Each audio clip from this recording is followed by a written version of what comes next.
Hey folks, this is Casey and I'm One Mellow Marigold. Welcome to my steamy kitchen. It is a gorgeous fall day outside and I had a bunch of tomatoes that needed to have something done with them. So I am trying a recipe from the Ball canning book.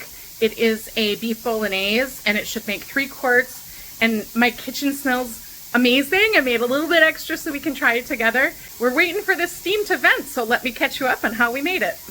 We've got some gorgeous produce to work with today. We've got some carrots, chard, oregano, basil, tomatoes, all from my garden. We've got a couple of pounds of ground beef from the store, obviously, and some wine, balsamic, and tomato paste. So the recipe actually calls for celery, but I don't have celery. What I do have is gorgeous chard. And if you have never eaten chard before, A, you should. It's amazing. I just love it.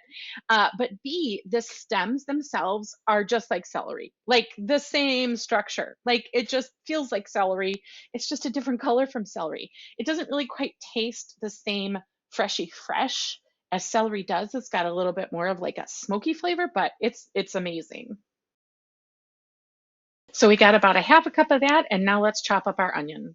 I wish I could say that this onion was from my own garden, but it's not. In fact, I didn't get a single onion from the whole patch that I planted this year. Not one single onion, which is a serious bummer for me.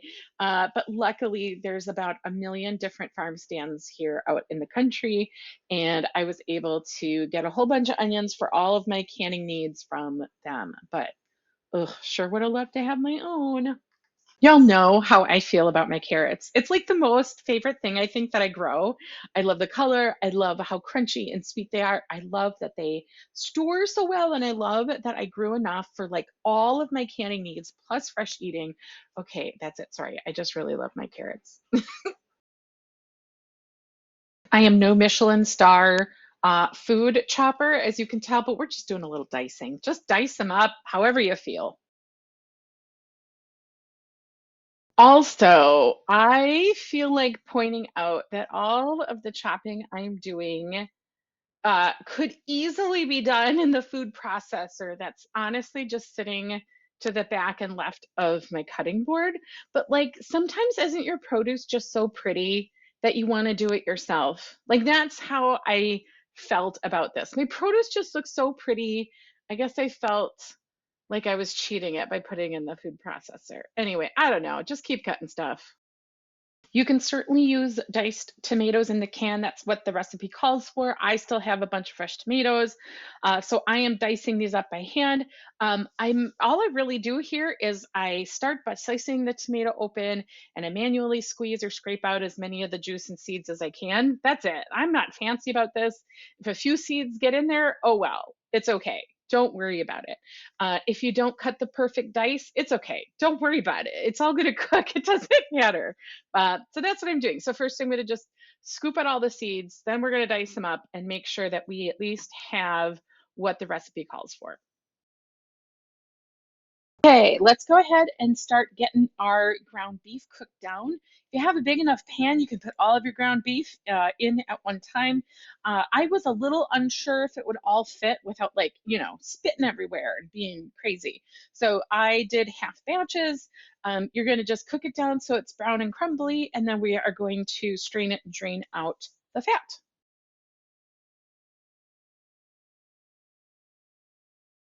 Let's get to the good stuff.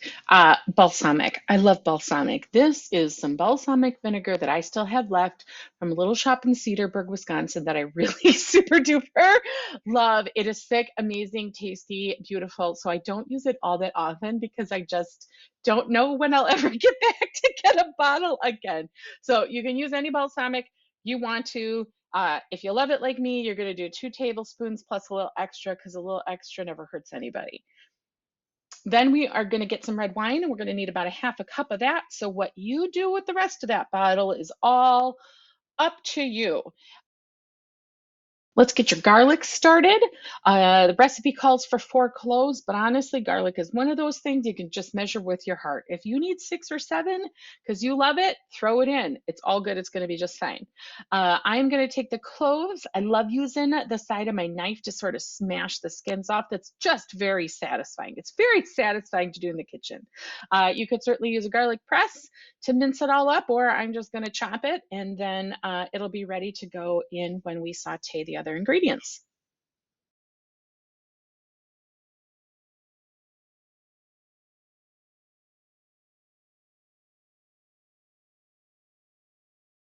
Let's get our herbs and seasonings going. I have picked a bunch of basil and oregano from my garden. I'm going to use mostly fresh, although I think I got a little tail end of some oregano from last year I'm going to throw in. Generally, rule of thumb is if you're going to use fresh herbs, use 3 times the amount that it calls for when dried. I am pulling the leaves off the stems. Yeah, I could totally get one of those little herb stripper things to make this easy, but I think I just really love doing things the hard way, apparently. So we're going to pull the leaves, we're going to get them all chopped up, we're going to put them in our little cute bowl.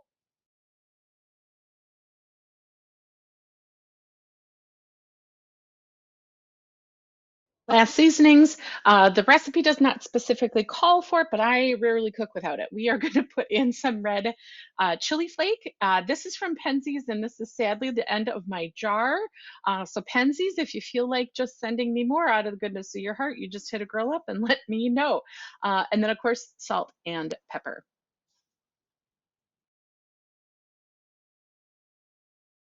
All right, if you did 2 batches of meat like I did, you're going to finish off that last batch of meat and get it draining. And then we're going to use that same pan with all that crumbly, brown, fatty goodness at the bottom to saute up our onions, our chard slash celery, and our carrots. So you're going to get that going first. And then while that's sauteing down and the onions are softening, you want to get your cans of tomato paste. Sometimes I think I've had the record button going and then I don't. And honestly, I think it's just my phone being dumb, but that's probably user error. Anyway, you're going to get your tomato paste, about 3/4 of a cup. You're going to dump it in the pan, mix everything together. It's going to be really thick, and you're just going to keep stirring and cooking and stirring and cooking. And that tomato paste is going to start to caramelize on its own. It's going to turn a little brown. It's going to get a little thick, and it's going to start sticking to the bottom of the pan. And that's when our balsamic and our wine are going to come into play. They're going to help us deglaze that pan. The acids from the balsamic and the wine are going to help chip away everything that sort of got crusted up a little bit on the bottom of the pan. That's where all the flavor is. We need every single bit of that flavor. So you're going to sort of mess the liquid around to sort of get the bottom all cleared up, and then you're going to start incorporating it into the rest of the veggies. Okay, it's time to start putting everything together. Start with your meat. Go grab that meat that you have had draining. Let's get it in the pot. Let's get that incorporated to our veggies and sauce. This is really about the time that I'm realizing my pan is probably not big enough for the project at hand. Yeah, but we're here now, so we're just gonna push on through. It just might get a little messy. So our meat's incorporating. We're going to grab our diced tomatoes. The diced tomatoes get dumped into the pot. Let's also grab our garlic and all of our herbs and spices. And because we didn't use canned diced tomatoes, we're going to add just a little bit of extra water. We're going to keep stirring until the sauce just comes up to a boil. We're really just bringing it to a boil. It does not need to simmer for very long. It's going to do a lot of cooking in the pressure cooker.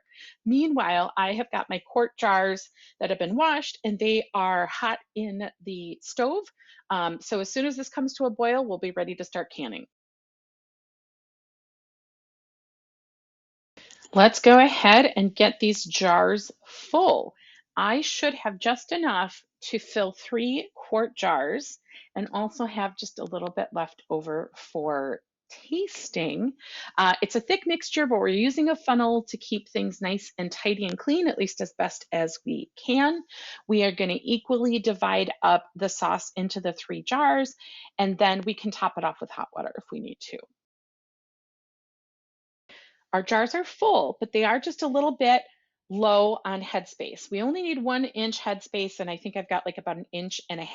So I am topping off the jars with hot water from my tea kettle, and then I'm using a chopstick to sort of mix and de-bubble the sauce in the jar. The debubbling is really important because when you, especially when it's like thick like this, when you dump in your sauce, your soup, what have you, all those chunks of meat and veggies and all that good stuff can create little pockets of air. And we really don't want pockets of air. We want the air just to be at the top so it can be sucked out. So I'm going to use my chopstick to get the bubbles out, and then we'll be ready for lids and bands. Just before the lids go on, we're going to take a clean paper towel and dip it in a little white vinegar, and we're going to use that to clean the edges. You don't want anything between the glass edge of that jar and the lid. So using vinegar helps clean off any last remaining spills, drips, what have you. And of course, just remember when you're tightening your bands, you only want to get them fingertip tight. So as soon as you feel resistance with your fingertips, that's it, you're done. You don't have to wrench and make sure it's tight as possible. The sealing is gonna come as the heat sucks the oxygen out of the jar. That's what's gonna cause that seal between the lid and the glass of the jar itself. The band is just there to hold it in place. If it's too tight, it's not gonna let all the oxygen out of the jar, and that causes a big old mess. Let's get our jars into the pressure canner. My pressure canner has about 3.5 quarts of water in it. It has been on the stove and it is simmering, it's steaming, but it is not boiling. You want hot jars with hot food to go into hot things. So I'm gonna stack them in there, and this is gonna process for 1 hour and 15 minutes. It looks amazing. You were about to see cute little me do our little taste test and then tell you how much she loved you and your support and say goodbye, right? Nope, we got to do one more clip because something didn't quite work out right, and I want to show you what happened. Alrighty, I like to show you real life here on my channel, including any and all of the mistakes I make, of which there are many. Okay. Here's how my jars came out of the pressure canner. You notice something kind of funky? They look a little low, don't they? Yeah, they sure do. Every single one of the jars had a bunch of seepage inside of the pressure canner and nothing sealed, nothing. By the time the canning was done last night, I was kind of too tired to try to figure it out, so I put these in the refrigerator, and I did some research this morning to figure out what happened. And we think I made the sauce too thick for canning. There was just not enough liquid in the jar. And the recipe itself does call for canned diced tomatoes, which would have more water in it. I used fresh, so that definitely could be part of the issue. And I had added a couple of cups of water to try to make up that balance, but apparently it wasn't enough. Ball says that you can reprocess using clean jars and new lids as long as you get there within like 24 hours. I did throw these in the fridge to prevent more spoilage, so I think we're safe to retry it. And quite honestly, I like to learn from my mistakes, right? So I do want to reprocess these. You could, of course, just go ahead and put them in freezer bags and freeze up your sauce if you want to do that at this point, but I want to learn to do it right. So I think we can safely do that since we're still within the window and I had these refrigerated. So what I'm going to do is I have got clean jars warming up. We are going to empty the contents back into our pan. We're going to add extra water. We're going to have additional water in my teapot on the side just in case we got to top anything off. And we're just going to really make sure we get that 1-inch headspace, but we've got more liquid this time. So let's see how it goes. Okay, we brought it up to a boil. We're going to turn off the heat. Give it a little stir, and when it's safe, we're going to move. Oh, when it's safe, we're going to move it over closer to my jars. Okay, let's try this again, round 2. Ha! So raise your hand if you forgot to hit the video button. I'm so sorry. We got our jars full. I'm just gonna check headspace. We are right on. Right on. And this one is just a hair below. So I am gonna add just a little bit of hot water from our teapot. There we go, right on. I'm gonna come around. We're gonna debubble. And then we'll wipe the rims. And get them in. This sauce smells so dang good. I don't even mind that we had to cook it up again the second day. Oh, that balsamic, that wine, it's just everything is just a delight. Got my little vinegar. Make sure those, woo, that was helpful. All right, try that again. Let's get our rims nice and clean.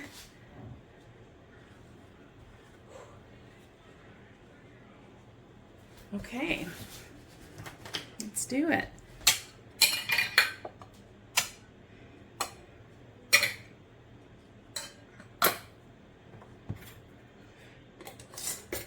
Fingertip tight, fingertip tight, fingertip tight. Okay. One.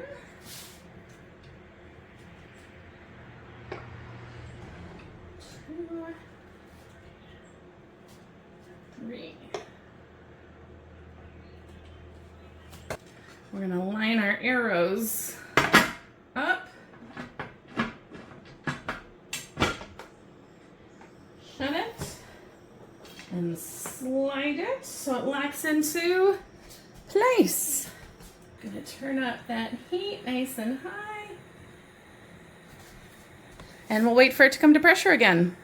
Okay, it's been 10 minutes. We're going to turn off our timer and we're going to take our weight. For my elevation here, I need to pressurize to 15 pounds. So, got to know your elevation. And it's probably going to, from past experience, it's probably going to take about 5-6 minutes for it to get up to 15 pounds. And when it does, we got to just hold it there. From my past experience with this particular stovetop and pressure canner, once it gets to 15 pounds, that's about all the energy my burner is going to produce. So I don't tend to have to adjust the temperature too much once it gets to 15, but that's something that you may have to do on your stove at home. You may have to like turn it down a little bit just to sort of tweak it and keep it where you need it to be. Okay, so it actually was about 4 minutes. We're getting really close to the 15-pound mark. I can hear it when we're getting there because the way it starts to do its jiggle, joggle, wibble, wobble kind of thing. So we are just gonna watch that little arrow for a little bit just to make sure it doesn't go over 15. She's holding pretty steady, so I went ahead and set my timer for 1 hour and 15 minutes. And we'll check back when it's all done. Cross your fingers. Okay, the canner has come down to normal pressure. We've let it sit for another 10 minutes. And we're gonna ease it open. Cross our fingers.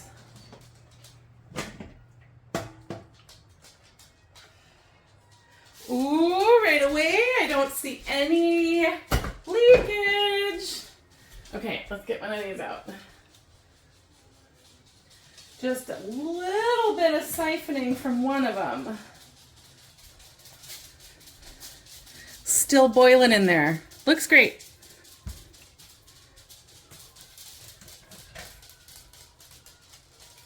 One more. Gorgeous.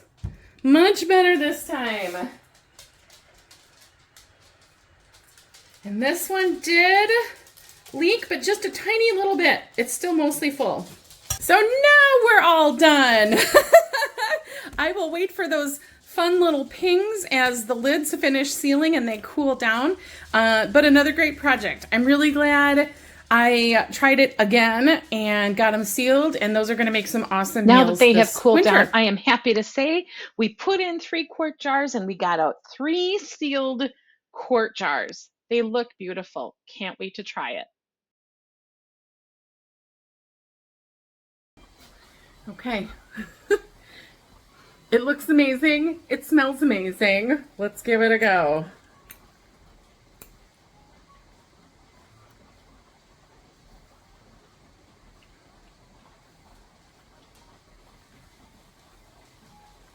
Come on. Come on. I need to get me a little fresh Parmesan or something to put on top, but the balsamic, the wine, ooh, it all like makes all these wonderful good flavors with the carrot and the onions and the beef. Oh my God. I love it. Super happy I tried this recipe. If you get a try too, comment below. Let me know. Sure do love you. Thanks for all of your support. Happy eating. I'll see you on the next one. Bye.